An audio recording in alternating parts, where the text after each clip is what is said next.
Transcription number 7. Now, I would like to say that with this measure, we are now adopting to my mind.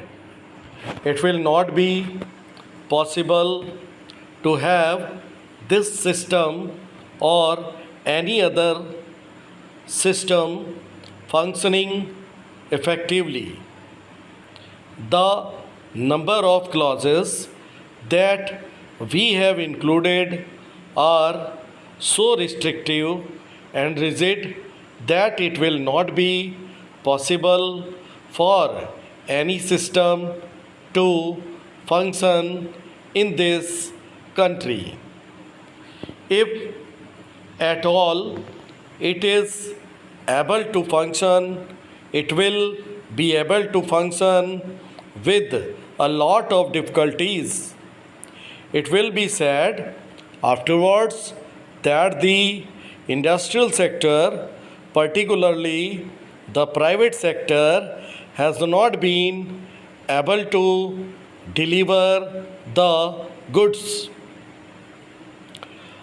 I would like to warn the government that if anything happens in the future in which industrial production or production in the private sector has not gone up, it would be not because of any lack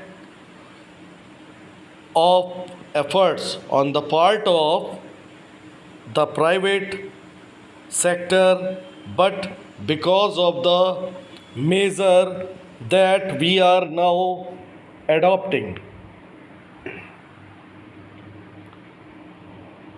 I have mentioned several times how this particular bill is very restrictive and how it will hamper the normal growth of companies in this country.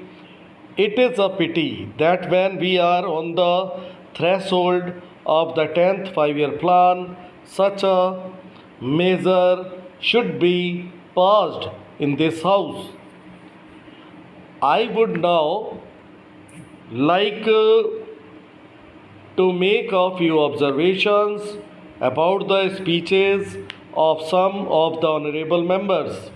Here, Sri Ashoka Mehta justifies the restrictions on managing agents by saying that managing agents are no longer the main source of finance.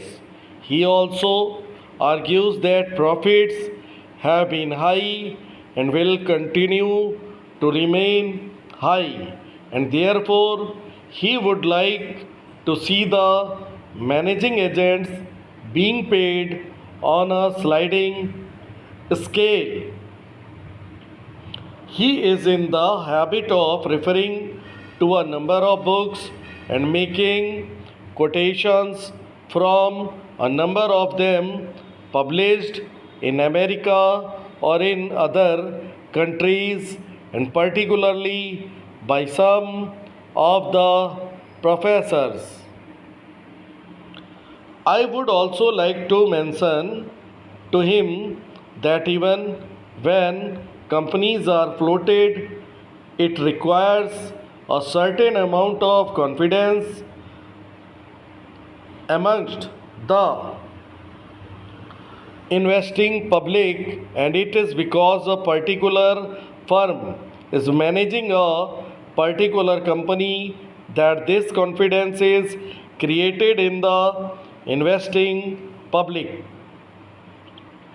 Even there, as the Honorable Finance Minister has said, there is a sort of overall tight control. New banks and insurance companies are not floated nowadays. What you have are the few banks which are existing and the few insurance companies that are existing.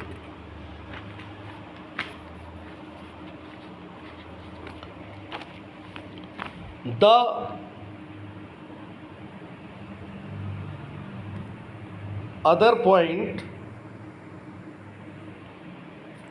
is that the credit worthiness of the managing agency firm does count to a certain extent in getting credit from the banks and other financial institutions.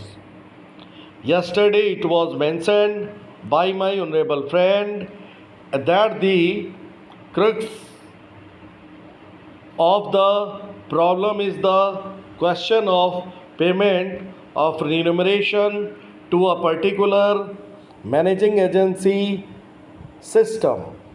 He said that in this bill, a definite encouragement has been given to the alternative type of management, namely the managing director or the manager, where an individual has been permitted to take 5%, while in the case of the managing agency, it has been permitted to take about 10%. I would like to point out to him that it is not merely the question of remuneration which will decide the alternative type of management. The remuneration is not a very important thing unless and until you allow a certain amount of flexibility for any system to function. It will not be possible to evolve any other system to take the place of the managing agency system. In spite of so many cycles, you may find that those few business houses which are carrying on now, many have to carry on the present basis. You may not find many new people coming in the field. Several times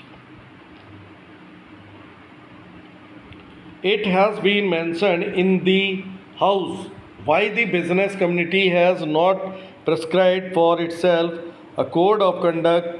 In this connection, I would like to point out that a degree or diploma is essential for the profession, and in case of violation of the code, sanction should be provided by it to prevent a person from practicing the profession.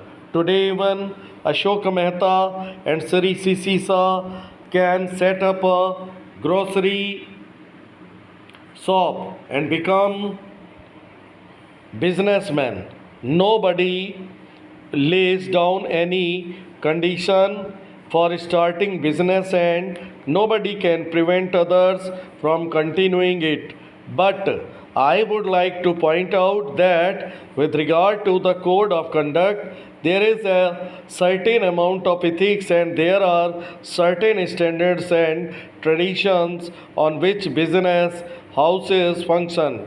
If a particular firm has not got proper ways of managing its business, you will find that business house will find it difficult to function, and it would be difficult for it to command the confidence of the business community. It would not be possible for it to function as effectively as a firm which has proper ways of managing its business that is sufficient as a code of conduct.